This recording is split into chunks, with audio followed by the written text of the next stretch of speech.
C'est le tour d'Olivier Jamet de l'IGN qui vient tout de suite nous faire une petite présentation. Je vous en dis pas trop, tout ce que je peux vous dire c'est que ça tourne pas rond. Jingle.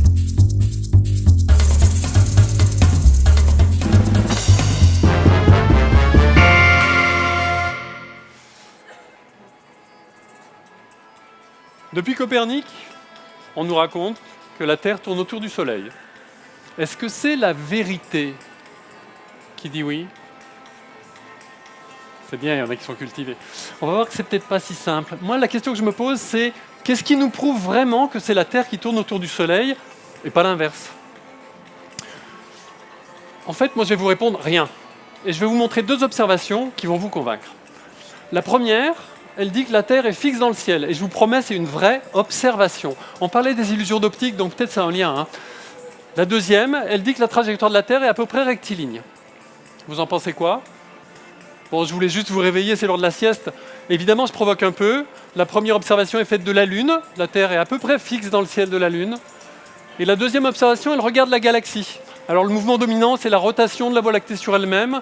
Et le dessin de la trajectoire était à peu près à l'échelle. Sur une dizaine d'années, c'est à peu près une trajectoire rectiligne.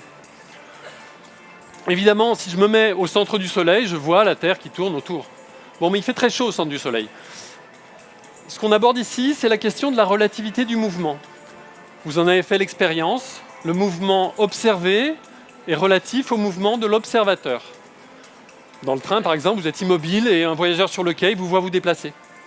Mais du coup, si le mouvement est relatif, je peux mettre la Terre au centre du monde, ou je peux mettre le Soleil au centre du monde, ou je peux mettre n'importe quoi finalement au centre du monde. C'est équivalent. C'est une question de convention. Ou alors, est-ce que la science nous dit qu'il y a une représentation qui est plus vraie que l'autre? On va essayer de creuser un peu. Qu'est-ce qui nous prouve vraiment que la Terre tourne autour du Soleil? En fait, on a une théorie, la gravitation.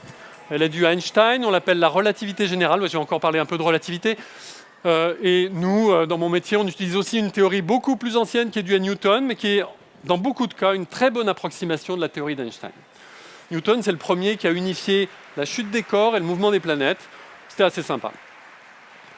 Dans mon métier, ces théories, on les vérifie tous les jours. Je vais vous montrer un peu parce que c'est quand même rigolo.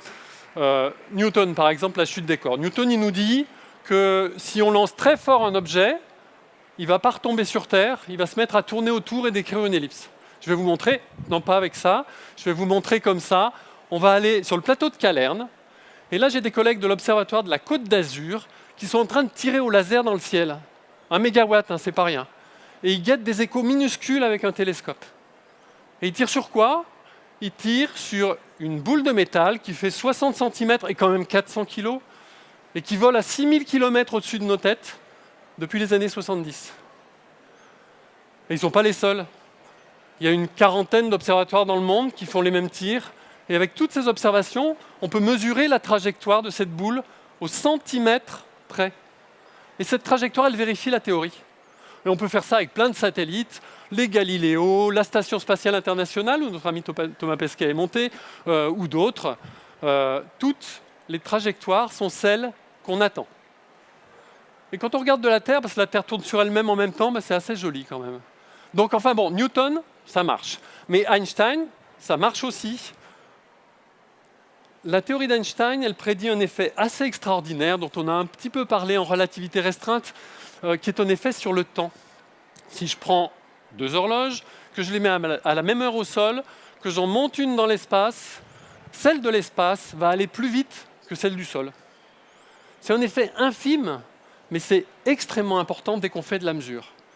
Vous prenez un GPS par exemple, un GPS il envoie un message hyper simple, c'est facile à comprendre le GPS, il dit « Coucou, il est telle heure, je suis là ». Et moi, avec ma montre, je reçois le message et je dis « Tiens, la différence d'heure s'étend, donc le temps de trajet s'étend, donc la distance s'étend ». Et quand j'ai plein de distance, je peux dire où je suis. Si on ne corrigeait pas l'effet prédit par Einstein sur l'écoulement du temps dans les horloges GPS quand on fait ce calcul, on aurait des distances qui dériveraient de 13 km par jour. Et vous, quand vous regardez votre téléphone et que vous regardez où vous êtes, vous voyez bien que ce n'est pas le cas. Ça marche. Einstein, ça marche aussi. Il y a beaucoup d'autres preuves. Je ne vais pas en parler parce que là, c'est un peu moins mon métier, la déviation de la lumière, les trous noirs, etc. C'est très, très joli. Donc on a des bonnes théories. Donc finalement, si les théories prédisent bien le mouvement et si on a des bonnes théories, la Terre tourne autour du Soleil par rapport au Soleil. Mais qu'est-ce qui m'empêche de dire, finalement, avec les mêmes observations, je peux penser que la Terre est fixe et que c'est tout l'univers qui tourne, finalement.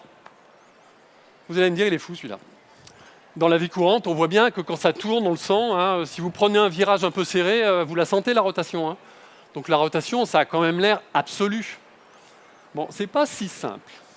Newton, il va dire, ouais, ok, c'est absolu. Pour Newton, l'espace est absolu, on se déplace dans l'espace, on tourne par rapport à l'espace, la rotation c'est absolu, la Terre tourne bien autour du Soleil. Pour Einstein, je vais être un tout petit peu plus nuancé, quitte à me faire critiquer par mes collègues peut-être.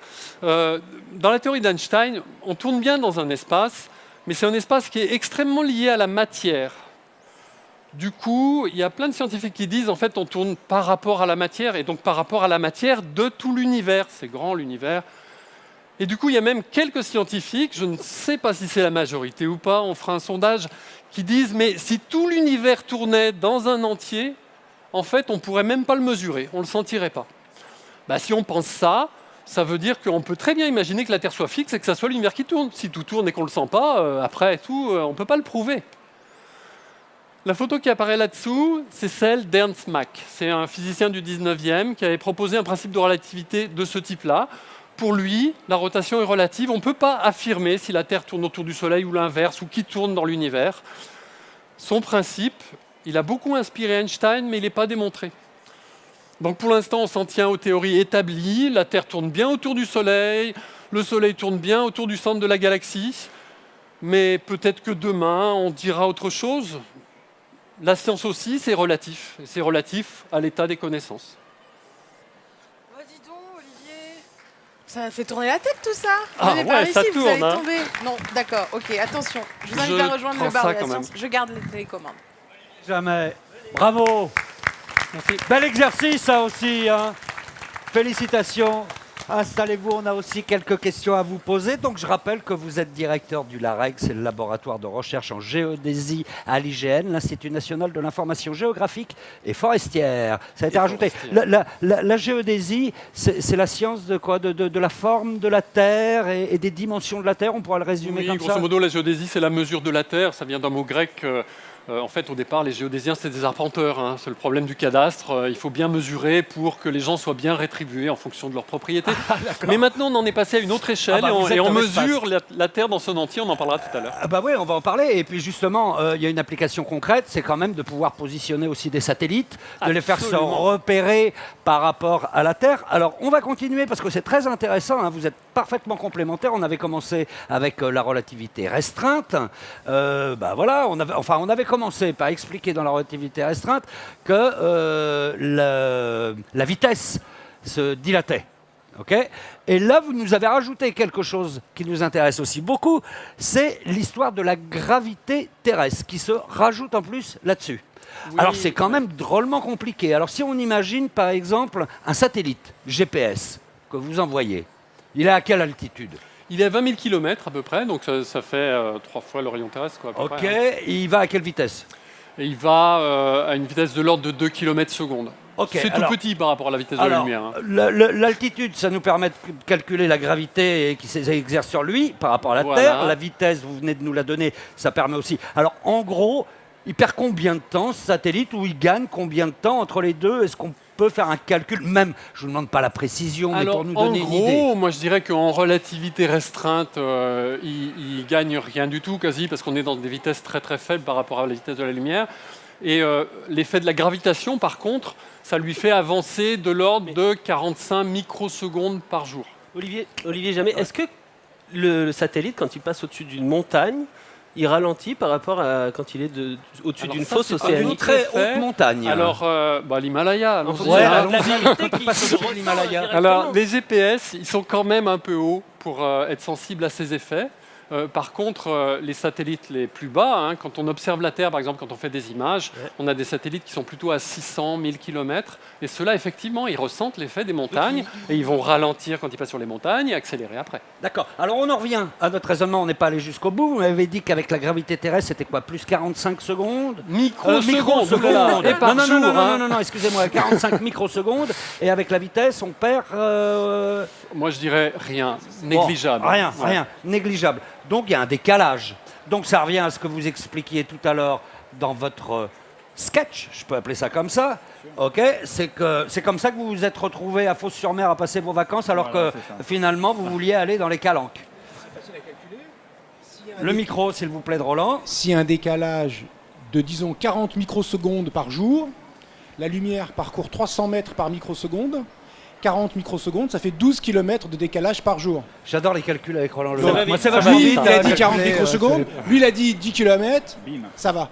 Donc ça va, c'est cohérent, c'est-à-dire C'est cohérent, qu'on c'est à peu peut près- perdre. c'est ce qu'on corrige, ouais. Si on n'arrivait pas à corriger, on perdrait ça à peu près en 24 heures. Oui, on en fait, perdrait. on serait incapable de se servir d'un système de positionnement, oui, c'est absolument. Et comment on fait alors pour repositionner, pour synchroniser? En fait, on connaît la dérive des horloges, donc on sait que le temps que donne le GPS n'est pas le temps de la Terre. Et on a la correspondance parce qu'on connaît la vitesse d'écoulement du temps sur les GPS Ouais. et la vitesse d'écoulement sur la Terre.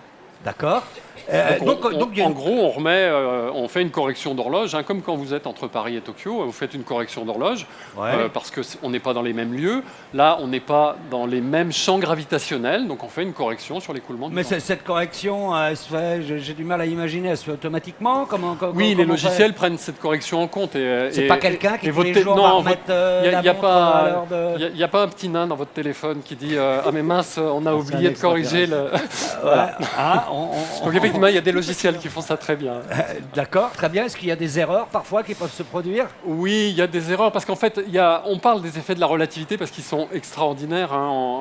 On a parlé de voyager à la vitesse de la lumière et que le temps s'arrêtait. Si vous êtes dans un trou noir, le temps s'arrête aussi. Hein. Donc il y a des effets extraordinaires. Mais cela dit, il y a plein d'autres effets. Hein. Les horloges qu'on envoie sur les GPS, c'est des systèmes construits par les humains. Hein. Elles ne sont pas infiniment précises. Donc elles dérivent aussi d'à peu près 10-15. Donc elles dérivent moins que la correction relativiste. Mais elles dérivent quand même. Donc on corrige cette dérive aussi en contrôlant les positions des satellites régulièrement. D'accord. Dérive très faible hein, quand même, hein. Juste Ouais. pour dire. Oui, 10-15, c'est 10 beau. 15, hein. ça veut dire qu'elles perdent une seconde tous les 300 millions d'années.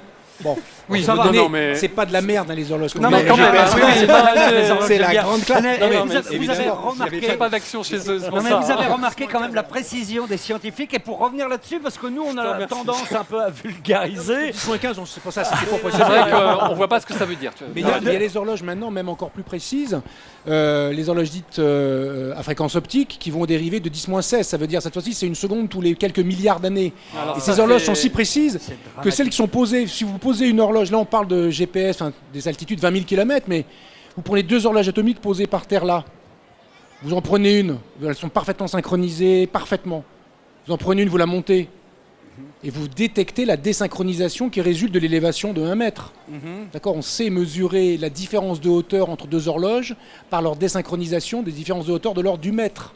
Vous donnez la qualité de la précision qu'on sait faire. Autrement dit, on pourrait faire un altimètre qui mesure la désynchronisation de l'horloge atomique que vous avez dans la poche et qui vous donne l'altitude Uniquement par la désynchronisation. C'est pas ça qu'on fait en pratique, mais on Aujourd'hui, pourrait c'est faire ça. un peu encombrant aujourd'hui là encore. Mais...